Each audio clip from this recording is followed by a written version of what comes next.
Hello students, see the question on your screen. Alpha D plus glucose and beta D plus glucose are whether they are conformers, isotones, enantiomers or anomers, right? So this type of questions are important to you for your competitive examinations. Let us try to find out how can you work it out, right? So for this particular question to attempt, you need to know what are the concepts specified as per the option. So let us see it one by one. So let us see isotones first. Atoms having same number of neutrons are called isotones. Let us consider an example of fluorine 37 and potassium 39. In both the cases, in case of fluorine, there are 17 protons and in case of potassium, there are 19 protons. However, if you consider the neutrons, so in case of fluorine 37 minus 17, you're left with 20 neutrons. In case of potassium 39 minus 19, you're left again with 20 neutrons. Since in both the cases, the number of neutrons are same, so we will be saying chlorine is 37 isotopic form and potassium 39 are isotones with respect to each other. Is it clear? Let us see the next topic. Now let us see what are conformers or rotamers. Conformational isomerism or the concept of conformers is a very simple or a general concept whereby let us consider an example. Like for example, you are taking two carbon atoms and a bond between this carbon atoms. What kind of bond it is? It's a sigma bond, or you can say it is a single covalent bond, right? Now in such cases, this particular bond is formed due to overlapping of sp3 hybrid orbital of one carbon atom with reference to sp3 hybrid orbital of another carbon atom, resulting in the symmetrical molecular orbital, which you can represent somewhere in this form, right? So this is the representation for a symmetrical molecular orbital, a single bond which is formed between two carbon atoms. So if you consider the intermediate axis passing through it, you can observe it is a perfectly cylindrical symmetric molecular orbital, right?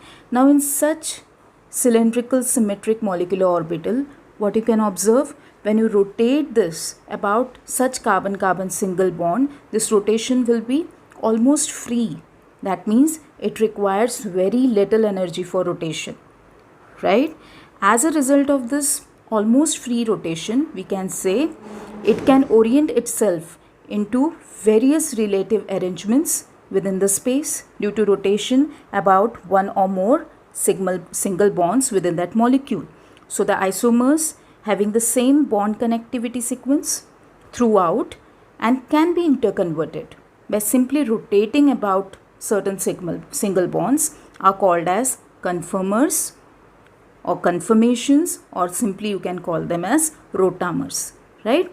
However, the thing to remember is during rotation, the basic structure of the molecule, the various bond angles, the bond lengths, such parameters remain the same. Okay, let us take an example for this particular concept. This is an example for propane molecule. So you know in propane you have 3 carbon atoms. Let us consider that one of the carbon atom as CH3. You are not altering it or you are not rotating it across this, and the remaining 2 carbon atoms we are considering and we are rotating about that particular carbon-carbon bond. What you can observe during that rotation? A large number of momentary arrangements of the hydrogen atoms on one carbon atom with respect to the hydrogen atom on the other carbon atom. You can obtain, right? And this infinite number of arrangements which are possible due to that movement of carbon-carbon bond, right? That represents conformations or conformers for propane, right? However, what you can observe in all these conformers, the basic structure of the propane molecule, the various bond angles and bond lengths are not going to alter. They will remain the same, right? However, on the screen, you have been given only 2 extreme ones, which are more important. There are infinite number of possible conformations possible, right, for propane, but however I am just representing two of them, the extremes. One is the staggered conformation and the other is an eclipsed conformation. Getting the concept? That's about the concept of conformational isomerism, or what are conformers or rotamers. Next, move to the next other topic. Next is the enantiomers. Enantiomers are chiral molecules that are mirror images of one another but are non-superimposable. Okay, that means when you place one isomer on the top of the other, both the isomers are not going to coincide with each other. Those are called as enantiomers, right? These enantiomers have identical physical and chemical properties. However, they have tendency to rotate the plane of polarized light in opposite direction and to the same extent. That means this enantiomers, one will be acting as a dextrorotatory, the other will be acting as an levorotatory. Okay, let us try to understand this or get it more clarified with the help of an example. So see the example on your screen. These are the enantiomers. Isomer number 1 and 2 are enantiomers with respect to each other. So what you can observe, the first thing, they have an chiral carbon atom. That means they are attached to 4 different groups. Okay. Further, they are mirror images of each other. And when you take out one of the isomer, right, and place it over the top of the other, what you can observe, you're going to get an non-superimposable mirror image. That is, they are not going to exactly coincide with reference to each other. Okay, such isomers are termed as enantiomers, right? However, the concept of enantiomers has already been explained to you in detail. You can check out my previous videos to get the complete detail about this. Let us move towards the next point. We'll see what are diastereomers. So stereoisomers which are not mirror images of each other and are non-identical, such type of stereoisomers are called as diastereomers, right? Now the important thing to find out, or the trick which you can remember to find out are they diastereomers or not, is to check for the configuration at the stereo center. What you can observe here is they have same configuration at one stereo center or the chiral carbon, but different at the other. Okay, and they have different physical properties. That will be more clear to you by taking an example. So let us consider this pair of stereoisomers. What are you going to check first? Whether they are identical with respect to each other. Are they identical? No. Here there is hydrogen, right? Hydrogens on both the sides. However, here there is chlorine, hydrogen, hydrogen, chlorine. So they are different. They are not identical with reference to the arrangement of atoms, right? Next thing you are going to check is whether they are producing mirror images. Definitely they are not identical, so they are not going to produce any kind of mirror image. Okay. Next, what you are going to check for is, next you check for the stereo center. So there are two stereo centers if you consider. This is one, this is the second stereo center in both the cases, right? However, what you're going to check for is there will be one stereo center which would be unaltered, right? So just check for this. Check the first stereo center here. C, hydrogen is on the right side. Here also it's on the right side. CH3 above, chlorine on the left. Again CH3 above here, chlorine on the left, right? So it is unaltered at this particular carbon atom. Okay, let us see the other stereo center. Can you observe? So this is chlorine, hydrogen. This is hydrogen, chlorine.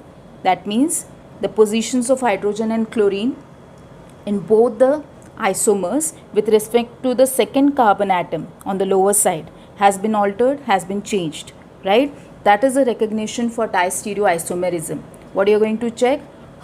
Whatever the number of stereo centers possible within that given isomeric compound, you're just going to check for one stereo center, and that one stereo center should be having the same configuration. That is, it should be unaltered at that particular stereo center with respect to the orientation or the arrangement of the atoms. Is it clear? That is a trick for identifying diastereomers. Now let us move towards the next one. The next one is anomers. Anomer is a type of geometric variation found at certain atoms in carbohydrate molecules. That means anomers, if you want to check out, these are important with respect to carbohydrates. Okay. Now these are basically a pair of diastereomers. We have already seen what are diastereomers. So anomers are also a kind of diastereomers. And what is the basic concept here? It differs in configuration only around C1. Okay, so in case of aldoses, again we have initially seen in detail the concept of reducing sugar and non-reducing sugar in case of carbohydrates. There you can get the clear concept of what is hemiacetal or hemiketal linkages, what are aldoses, what are ketoses, and so on, right? So you have to check for if it is an aldoses type of a carbohydrate or a saccharide, then you will check for the C1 atom. And if it is a ketosis, then you would be checking for carbon atom 2, C2 atom, right? These atoms are respectively called as anomeric carbon atom, right? Also known as glycosidic carbon atoms, right? So let us take an example and try to find out how can you recognize anomers. So see the example on your screen, methyl alpha D glucoside and methyl beta D glucoside. In both these stereoisomers, the first thing you can notice, they are diastereomers, right? Further, to confirm that it is an anomer, they are anomers, you need to find out the configuration around the anomeric carbon atom or the glycosidic carbon atom. Which is the anomeric carbon atom here? This one. So this is an anomeric carbon atom. Okay. So since it is an example for an aldoses, so we are checking for the C1 carbon atom.